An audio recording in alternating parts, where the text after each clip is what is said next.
Okay, picture this. November 27th, 1987. A state-of-the-art Jambojet is cruising high above the Indian Ocean, 9 hours into a totally routine flight.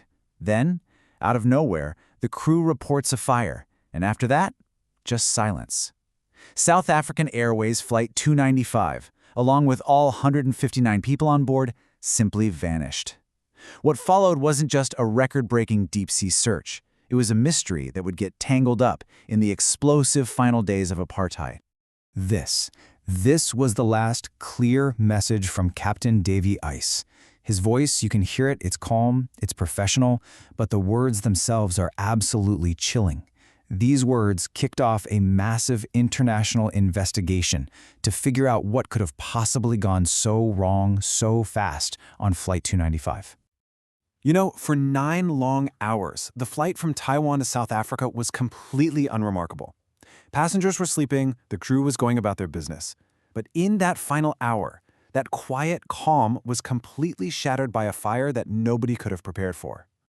Now, to really get what happened here, you have to understand the plane itself. This wasn't a standard 747. It was a combi jet, which is kind of a hybrid, part passenger plane, part cargo plane. The cargo wasn't stowed safely underneath you in the belly of the plane. No, it was right there on the main deck, just behind the passengers, with only a simple wall separating them. And that design choice, as we'll see, was absolutely critical to this disaster. The whole thing escalated terrifyingly fast. First, the smoke alarm goes off. But by the time the crew could even check it out, the fire was already, in their words, raging. Then the electrical systems just started to die. Circuit breakers were popping left and right in the cockpit. Thick, poisonous smoke starts flooding the passenger cabin, and the crew is forced to try a desperate, last-ditch maneuver, opening the cabin doors mid-flight just to try and vent the smoke. So in the wake of the crash, with the plane just gone, this monumental task began. The mission, led by an investigator named Rennie Van Zyl, was straightforward but seemed totally impossible. Find the plane's black boxes at the bottom of the ocean before their signals died out for good. And just to give you an idea of the challenge here, the wreckage was thought to be at a depth of 4,400 meters. That is way deeper than where the Titanic rests. Back then, the technology to find, let alone recover anything from that deep, was being pushed to its absolute limit. It was a shot in the dark, truly unprecedented. And to make everything worse, they were on a deadline, a hard one. The underwater beacons on the black boxes, the pingers, they only had a guaranteed battery life of 30 days. If they couldn't find that wreckage within a month, the signals would go silent, and the truth about Flight 295 could be lost at the bottom of the ocean forever. Now, you'd think finding the first pieces of debris would bring some answers, right? Well, not this time. The first bits of wreckage and the few bodies recovered from the surface didn't bring any clarity at all. In fact, they presented disturbing new clues that just made the whole mystery even deeper. The physical evidence was just grim. They found soot in the victims' tracheas, which proved they died from breathing in smoke before the plane ever hit the water. They found a melted graphite tennis racket, and graphite only burns at over 600 degrees Celsius, which tells you this fire was incredibly hot. But maybe the most chilling clue of all? They found a full fire extinguisher that had melted cargo netting fused right onto its side. The fire was so intense, the crew couldn't even get close enough to use it. This is where the story gets really wild. It turns out the 747 Combi was certified as safe using a fire test where they lit a bale of tobacco leaves on fire. That creates a slow, smoldering burn.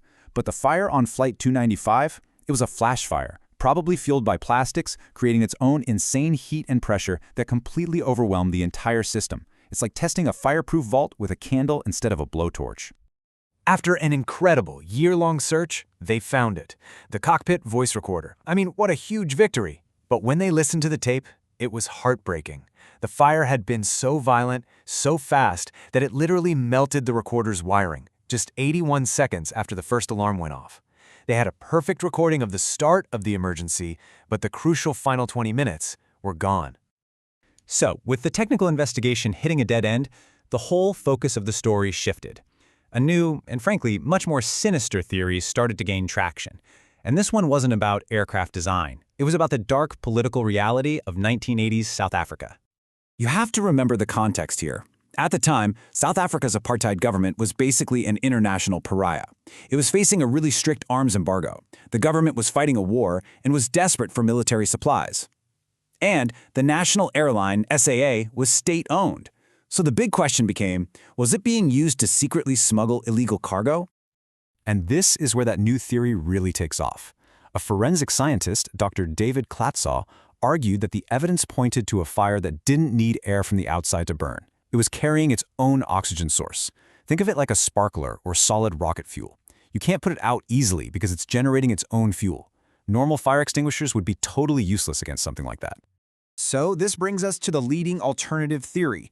The evidence strongly suggested the fire was fueled by something that shouldn't have been on the plane, an undeclared, unstable chemical oxidizer. And the main suspect?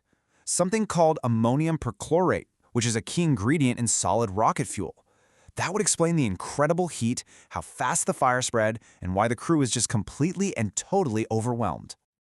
So it all comes down to this one central question.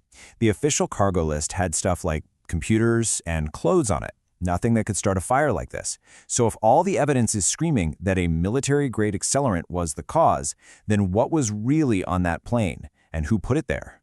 And this total lack of resolution has just created this lasting tragedy. I mean, decades have gone by, but for the families of the 159 people who died, the fact that there's no definitive answer means the mystery and all the pain that comes with it just endures.